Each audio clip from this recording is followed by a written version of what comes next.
All right, we're going to practice solving some 1 and 2 step equations. I realize that you can do most of this in your head.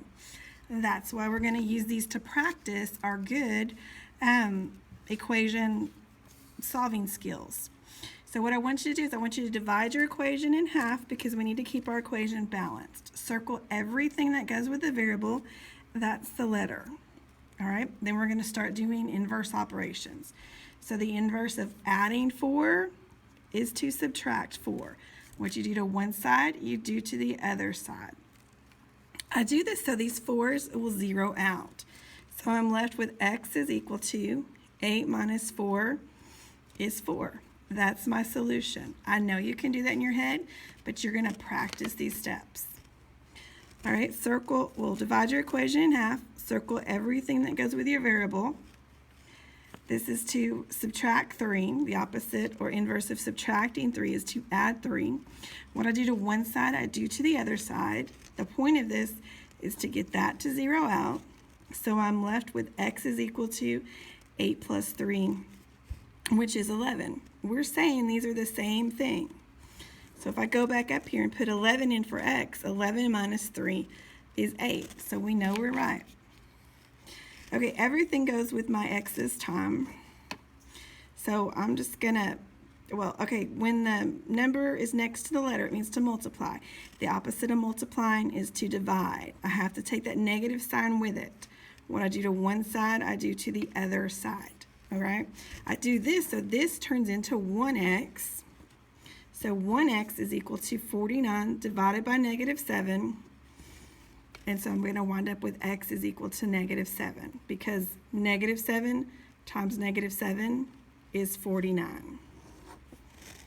All right, this time I'm multiplying by x. I can divide my equation in half. The opposite of multiplying is to divide. When I divide with a fraction, I'm multiplying by its reciprocal. So I have to multiply both sides with the reciprocal of 1/2. I'm going to multiply by 2 over 1. I do this because this divides out and leaves me with 1x. And then I just have to do 18 times 2, which is 32, and 1 times 1 is just 1, so we know this is going to be 32. I know these one-step equations are easy. That's why we're practicing them. All right, two-step equations.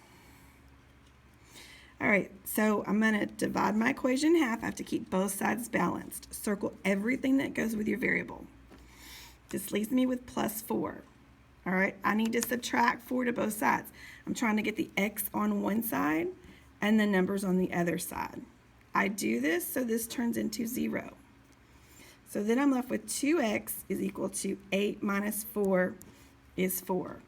Now I'm multiplying. The opposite of multiplying is to divide. So I'm going to divide both sides by 2. I do this because this divides out to give me 1x, and 4 divided by 2 is 2.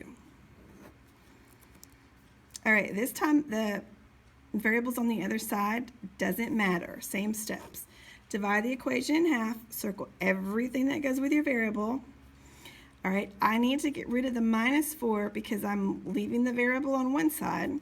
So the opposite of subtracting 4 is to plus 4. What I do to one side, I do to the other side. This time, this is going to zero out.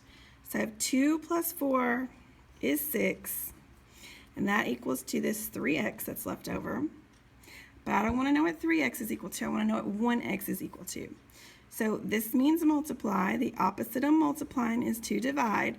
What I do to one side, I do to the other side. So my x's divide away, and 6 divided by 3 is 2. So 2 is equal to x, or x is equal to 2. This is what makes my equation true. So if I put this 2 up here, that's 3 times 2 is 6, minus 4 is this 2. So my equation's balanced. All right, number 3, divide the equation in half. Circle everything that goes with the variable. That includes this negative sign. I want my x's on one side and my numbers on the other, so I need to get rid of the minus 3.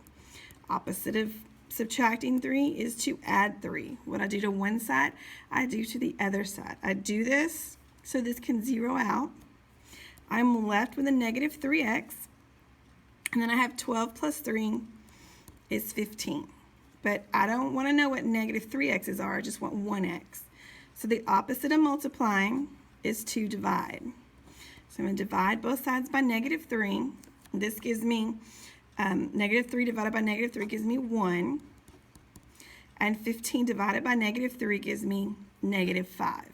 So if I plug this negative 5 back in for x, negative 3 times negative 5 is a positive 15 minus 3 gives me 12. So I know I'm right.